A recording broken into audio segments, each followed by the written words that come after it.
ओम शांति।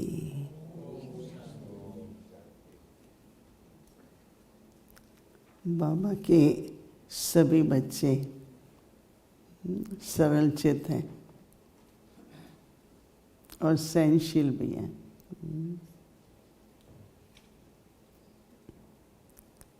हमें इस जीवन में एक अटेंशन रखना है। अपने अंदर देखो कि कब हमारी शक्ति, हमें लगता है मेरे में भरपूर है, और कभी कभी ऐसा लगे कि शक्ति थोड़ी कम है। तो नोट करो और देखो कि ये कौन से संकल्प मुझे कमज़ोर करते हैं और कौन से संकल्पों से मेरी स्थिति बनी रहती है। परिस्थितियाँ कभी एक रस नहीं हो सकती। ड्रामा है और सीन न बदले तो ड्रामा कैसे हुआ ना। कभी आप टेलीविज़न देख रहे हैं और आप देख रहे हैं कि वो जो स्क्रीन पर है वो बदलता ही नहीं है, तो समझेंगे ना स्ट्रक है कहीं। तो सीन तो बदलेंगे ना, ड्रामा के सीन तो बदलेंगे, लेकिन हमारी स्थिति एक रस हो सकती है। तो जब परिस्थिति आती है तो हमारा ध्यान, हमारी शक्ति परिस्थिति को ठीक करने में लगती। और होना क्या चाहिए कि मेरी स्थिति इतनी शक्तिशाली हो कि वो परिस्थिति जो विघ्न रूप है, चाहे वो विघ्न स्वयं के पुरुषार्थ का है, चाहे हम सेवा में करते हैं, यज्ञ में हैं, तो हमारी स्थिति बस हम उसको पावरफुल बनाएं, एक बाबा की याद में रहें। तो देखो परिस्थिति क्यों आती है। कभी हिसाब किताब होता है, कभी टेस्ट होता है हमारे लिए। तो जितना जितना हम स्थिति अच्छी रखते हैं ना, वो पार हो जाते हैं, परिस्थिति बदल जाएगी। तो अटेंशन मुझे स्वस्थिति पर रखना है, न कि ऐसा ना हो जाए, ये ना हो जाए, वो तो नहीं होगा।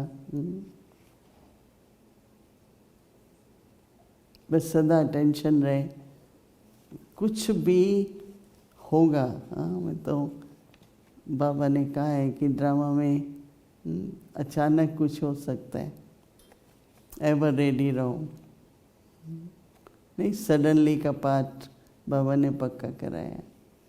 परंतु थोड़ा सा हम इस बात पे ध्यान दें, देखते हैं तो अपने को एक तो शक्तिशाली बनाए रखो। क्या है कि परिस्थिति जब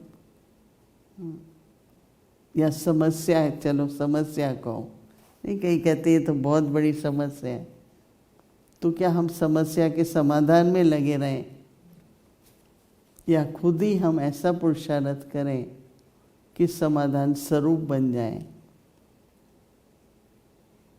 अगर हम समाधान स्वरूप हैं तो उसके लिए क्या टेंशन है। जो कहते हैं ना कि नाव जो है बड़े आराम से चल रही होती है, 4-5 पैसेंजर भी बैठे हैं, और फिर अटेंशन जाता है कहीं एक कोने में नाव टूटी हुई है, उससे पानी अंदर आ रहा है नाव में, तो क्या डर रहता है कि अभी ये डूब सकती है। पानी आता गया तो डूब सकती है पानी आने से। तो बाहर की परिस्थिति का जब मन पर प्रभाव पड़ता है तो मन की स्थिति न केवल डावाडोल होती है, अडोल नहीं रहती है, लेकिन फिर कुछ ना कुछ जिसको कहें कि कमज़ोर हो जाएंगे, कमज़ोर होंगे तो फिर निराश हो जाएंगे, दिल शिकस्त हो जाएगा। तो ये सब क्यों होता है? तो इसलिए ऐसा रियलाइज़ होता है। क्या रियलाइज़ होता है कि कोशिश करके बस साक्षी होकर के देखो, अपनी स्थिति को अच्छा रखो और फिर देखो कि वो दृश्य, कोई भी दृश्य सदा के लिए तो रहता भी नहीं है, रहता है, वो भी ड्रामा नहीं है, दृश्य तो बदलना ही है। तो ये परिवर्तनशील परिस्थिति, समय, उसमें हम एक रस रहें।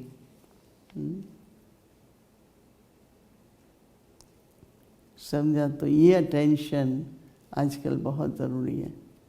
कल तो बाबा ने इतना अच्छा संदेश दिया कि होगा, बहुत कुछ हो रहा है, लेकिन हम ये सोचते रहे अभी ये हो रहा है, कहीं हमारे साथ ऐसा ना हो, ये ना हो। नहीं, आपकी चढ़ती कला है,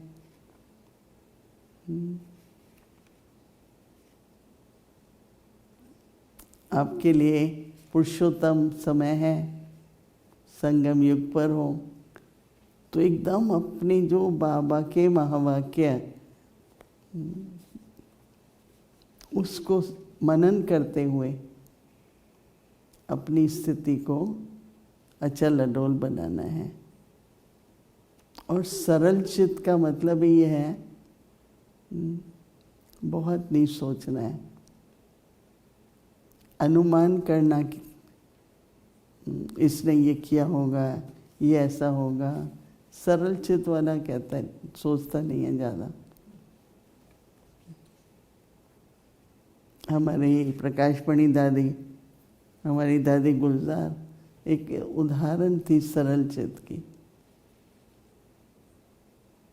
देखती थी, सुनती थी, तो भी ऐसे जैसे न सुना है न देखा है। तो इसलिए वो लोग बेफिक्र भी रहते थे। यज्ञ तो शुरू से ही पहले 300 थे, अभी कितने लाखों होंगे। भारतवर्ष में तो बता रहे थे एक दिन में कितनी गीता पाठशालाएं खुलती, एक दिन में बहुत सारी। वृद्धि, बहुत वृद्धि है वहाँ पर तो, और पॉपुलेशन के हिसाब से वृद्धि होगी भी और होने भी चाहिए। तो इसलिए बच्चों के, बाबा के बच्चों के लिए वर्तमान भी बहुत अच्छा है और भविष्य भी बहुत ही अच्छा होगा। बाबा ने ड्रामानुसार यज्ञ को ये पीस विलेज दिया है, ये भी यज्ञ ही है।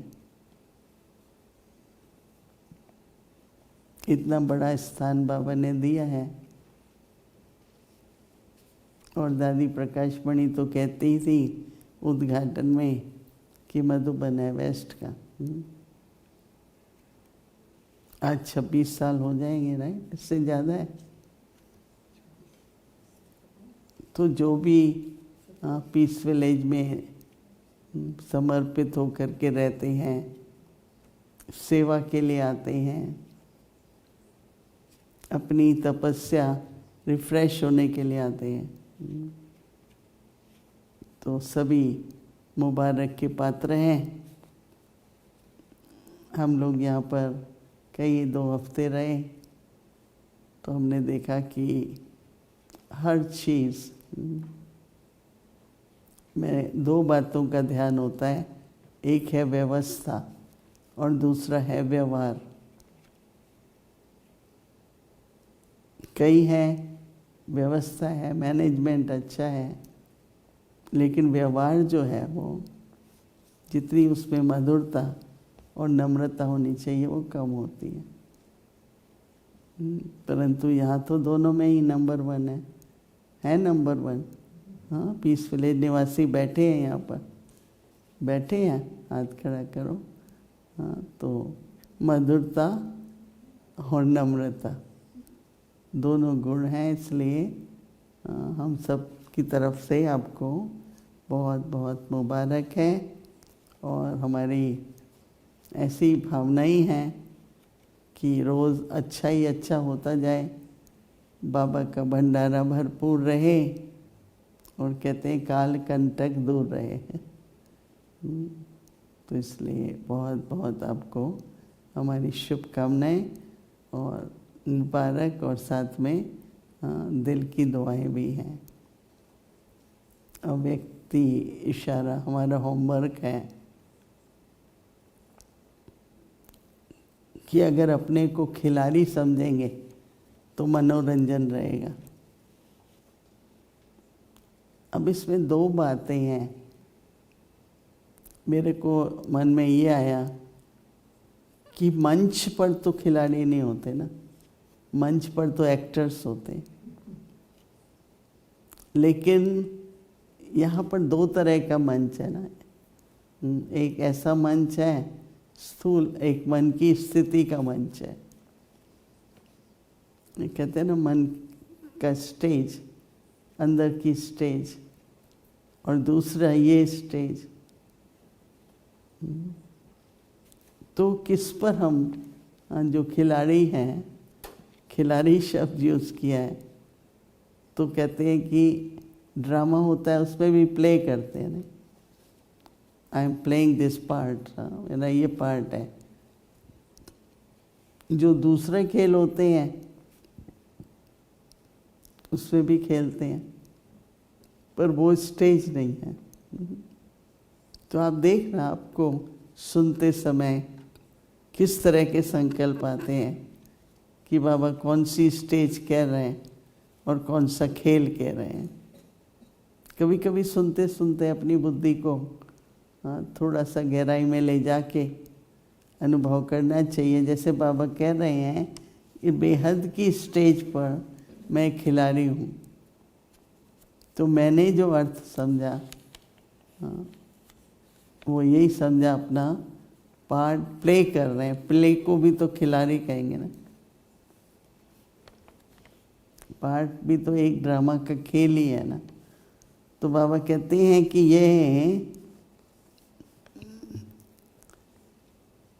यह जो खिलाड़ी की स्टेज है वो आपको सदा हर्षित मुख रहने का अनुभव कराती है।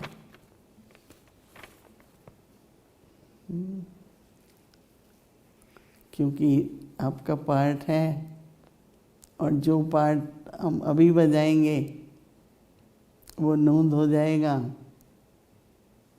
और देखो कोई कोई का पार्ट इतना अच्छा होता है कि सभी लोग बहुत ताली बजाएंगे, वाह वाह करते हैं।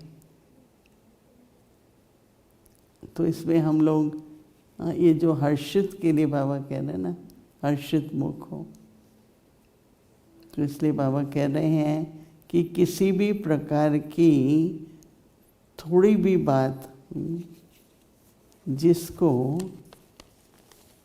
दुनिया वाले आपदा समझते हैं, थोड़ी सी बात आई तो उसको आपदा समझते हैं। बाबा कहते हैं लेकिन खिलाड़ी बनकर खेल करने वाले और साक्षी होकर के खेल देखने वाले, अभी एक्टर होता है उसको देखना भी पड़ता है ना। तो खेलते समय क्या हो, खेल करने वाले ये स्मृति है, भाई मैं पार्ट बजा रही हूँ, और साक्षी होकर के फिर खेल देखो भी। सिर्फ सामने वाले तो खेल नहीं देख रहे होते ना। अगर 20 एक्टर्स हैं तो सबका 19 का देखना पड़ता है ना, तभी अपना पार्ट समझ में आएगा। तो बाबा कहते हैं ऐसे दुनिया वाले थोड़ी सी बात होती है उसको आपदा समझते हैं।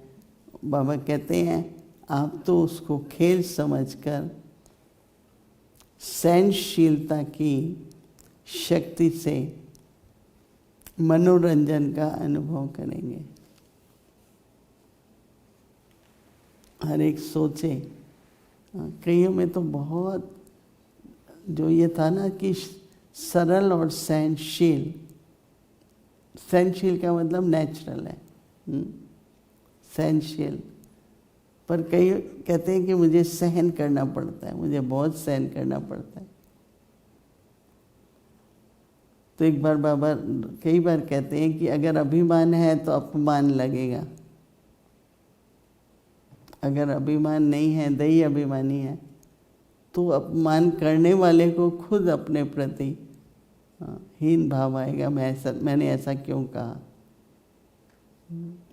कोई दुखी हो गया, कोई रोने लगा, किसका दिल थोड़ा कमज़ोर हो गया, नहीं। तो कैसे हम जिसको मैं कहती हूँ व्यवस्था भी अच्छी रखो और व्यवहार भी अच्छा रखो। मुझे बहुत पहले मनोहर दादी ने एक दिन कहा, देखो जैसे आप अपनी आपकी क्षमता है, सबसे वैसा नहीं एक्सपेक्ट करो, क्योंकि सबकी अपनी अपनी कैपेसिटी है, अपना अपना पार्ट है। जैसा जो है पार्ट बजा रहा है, साक्षी होके देखो और अपनी तरफ से एक अच्छा उदाहरण रहो, अच्छा एग्जाम्पल रहो। अभी शाम का योग है, रोज़ करना है, तो कोई पहले 2 आके बैठते हैं, फिर कहते कोई है ही नहीं, 1-2 ही हैं, फिर चले जाते हैं। करना क्या चाहिए, कोई नहीं है, मैं तो बैठूं, आप बैठेंगे तो 2 आएंगे, 3 आएंगे, 4 आएंगे और एक आकर्षण होगा। अभी आकर्षण है ना, जो हम सभी संगठन में बैठे हैं। ऐसा हमेशा सोचो, ये नहीं सोचो कि और तो है नहीं कोई और ही मुझे करना चाहिए, फिर नहीं है तो। इससे संगठन बनता है, संगठन बढ़ता है और आपको ज़्यादा मार्क्स मिलेंगे। ना कहीं भी कोई भी कार्य में। ब्रह्मा बाबा का उदाहरण देते हैं, आजकल तो अलग अलग डिपार्टमेंट है, तो सब्जियाँ काटनी शुरू होती थी तो बाबा सबसे पहले बैठ जाता था और बाबा, अरे बाबा बैठा है, चलो चलो चलो, सारे भाग भाग करके आ जाते थे। हर काम में बाबा पहले। देखो बहुत पापड़ आप लोग यहाँ कम है, पर जो लोग खाते हैं बनाने में बहुत मेहनत है, और वो भी घर में। आजकल तो सब कुछ मशीन से बनता है, तो जब बनने होते थे तो बाबा पहले बैठ जाता था जाके। ऐसे ही खेती बाड़ी करनी है, कुछ भी काम करना है, बाबा शुरू कर देते थे, सभी आ जाते थे। फिर बाबा पूरा टाइम तो नहीं बैठ पाते थे, शुरू करवा देते थे। तो हम सभी को भी जो कहते हैं ना, ओटे सो अर्जन, मुझे नंबर 1 लेना है, मेरे को करना है। फिर अपने आप ही सबको एक उदाहरण है, प्रेरणा मिलती है और संगठन की शक्ति। कोई भी काम है, एक व्यक्ति करे, अगर 5 करें तो कितनी देर लगेगी, बहुत कम टाइम लगेगा ना। एक के साथ एक दूसरा भी मिल जाए तो हमारे यहाँ कहते हैं 2 11 के बराबर होते हैं, 2 11 भी होते हैं। तो ये हैं छोटी छोटी बातें, परंतु संगठन में ये बहुत मददगार है। तो इसलिए मैं तो यही कहूँगी कि यहाँ पर व्यवस्था तो अच्छी है और व्यवहार भी अच्छा है, पर और पूरी तरह से अटेंशन देंगे तो इसकी जो सुगंध है, जैसे फूल की सुगंध फैलती है, से गुणों की सुगंध भी फैलती है। तो इन गुणों से अगर हम अपना व्यवस्था और व्यवहार करेंगे तो सारे विश्व में इसका प्रभाव ज़रूर निकलेगा। और वो ही बाबा की प्रत्यक्षता है। अभी हम सभी कुछ क्षणों के लिए अपनी मैं शक्ति स्वरूप बनी रहूं और उस शक्ति के आधार से जो भी विघ्न है, जो भी परिस्थिति है, वो ठीक भी होगी और कुछ न कुछ उसमें जो कल्याण है वो भी दिखाई देगा। ओम शांति।